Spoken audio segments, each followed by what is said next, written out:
Dans la vallée de la Loire, Chinon et son appellation du Val-de-Loire représentent 2500 hectares de Cabernet Franc.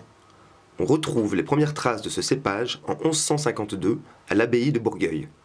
Depuis, rien n'a changé malgré les multiples tentatives de mise en place de nouveaux cépages.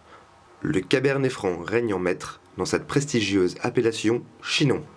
Cravant-les-Coteaux comprend 750 hectares de vignobles sur les 2500 de Chinon et seulement 70 hectares de crues supérieures sur le coteau. Le domaine de Palu possède 12 hectares des meilleurs terroirs de ce cru exceptionnel. C'est en 1891 que la famille Sourdet acquiert le domaine de Palu. 5 générations plus tard, à partir de 2005, c'est Bertrand Sourdet qui gère le domaine. Mais en 2013, commence une révolution et on assiste à la renaissance de ce fin cru qu'est les Pensées de Palu. Je suis arrivé en 2005, j'ai repris le domaine en 2005, la gérance du domaine en 2005. Et à partir de là, c'était très simple, hein, le domaine de Palu pour moi avait un très gros potentiel, surtout ce qu'il y a autour du domaine. On a 12 hectares en plein coteau sur des sols sableux calcaires. Et ensuite, on a un petit clos sur Briançon de 6 hectares sur des sols du coup sablo-caillouteux. Et pour moi, dès que je suis arrivé, je voulais absolument faire des vins d'assemblage. Et donc, j'assemblais les vins du coteau avec le clos de Briançon. Arrive 2012 et 2013, donc 2 années où on a des problèmes avec les rendements. Donc le gel de 2012 qui nous laisse une année à 23 hectolitres hectares. Et ensuite, en 2013, la grêle. Donc là, on est sur 15 hectos et là, du coup, on voit arriver un problème en fait financier. Et là, on est obligé de prendre une décision, c'est-à-dire faire un vin primeur, un vin de rotation rapide. Et en 2013, je prends la décision en fait que le clos de Briançon va être vinifié séparément et va être vendu séparément pour faire les mésanges et pour être vendu, on va dire, au mois de mars de l'année suivante. Donc jusqu'en 2013, en fait, les Pensées de Palu, il faut bien comprendre que c'est un assemblage du clos de Briançon et de Palu du coteau. À partir de 2013, le grand changement, il est là, c'est que Briançon produit les mésanges rouges et donc le coteau de Palu, lui, produit les Pensées de Palu. Donc là, à partir de là, on peut parler de vin de terroir, de vin non plus d'assemblage, mais sinon de terroir. Ça m'a permis en fait 2 choses. Premièrement, de sauver les meubles, de pouvoir continuer avec le domaine de Palu et de pouvoir passer cet obstacle, sauter cet obstacle de 2013.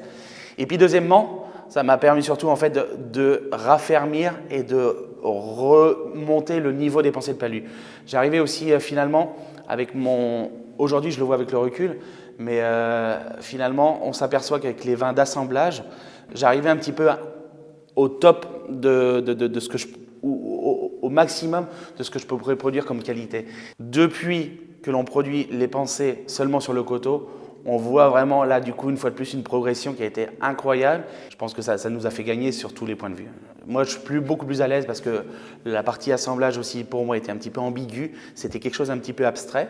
Et finalement, aujourd'hui, de retravailler avec des unités de terroir, avec des vins issus d'un même terroir, ce qui va nous permettre encore de progresser parce que là, du coup, je vois vraiment une marge de progression devant moi. 2013, on commence aussi à arriver à travailler sur notre petite parcelle qui s'appelle la Rougerie. Une parcelle que j'ai plantée en 2007, une parcelle historique juste au-dessus de Palu.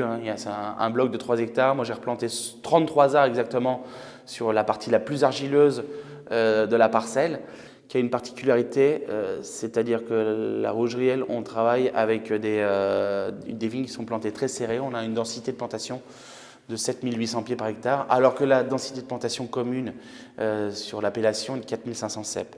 C'est une parcelle unique parce que ça n'existe pas ailleurs qu'au domaine de Palu. Donc ça, c'est un premier facteur. Le deuxième facteur qui est très important, c'est notre sélection massale. On a été choisir nos pieds de vigne, des vieux Cabernet Franc que l'on a remultipliés. Donc on a des parcelles ici au domaine. On est allé chercher aussi sur l'appellation de Bourgueil et sur l'appellation de Saumur-Champigny.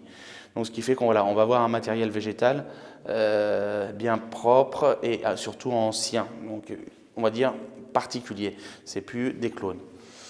Le domaine de Palu désormais donc nous propose les mésanges rouges issus du clos de Briançon d'un sol sablo-caillouteux.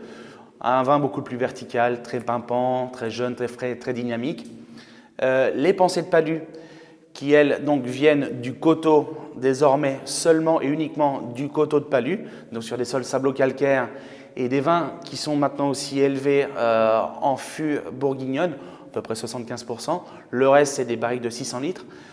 Plus de barriques neuves, ça aussi c'est encore une belle évolution sur les pensées de Palu. Et là, du coup, donc, sur les pensées, à partir de 2013, on se retrouve avec des vins qui se sont ressaisis, beaucoup plus profonds, plus denses, plus nerveux à la fois et beaucoup plus de longueur qu'auparavant. Le petit dernier, donc la rougerie, notre petit cru argileux, qui elle, la rougerie, nous donne beaucoup plus de tendresse, beaucoup plus de velouté. Une cuvée voilà, qui va être rare, seulement 900 bouteilles sur le millésime 2014. 2015, on aura 1200 bouteilles, donc une fois de plus, hein, une cuvée micro-cuvée, une petite cuvée qui est vraiment originaire voilà, de ce petit terroir, parce que finalement, il n'y en a pas beaucoup plus que ça. Pour accompagner ce changement, il me paraissait évident de changer nos étiquettes, donc on a travaillé sur un nouveau packaging, tout simplement pour illustrer nos 3 cuvées qui sont les pensées, les messages et la rougerie.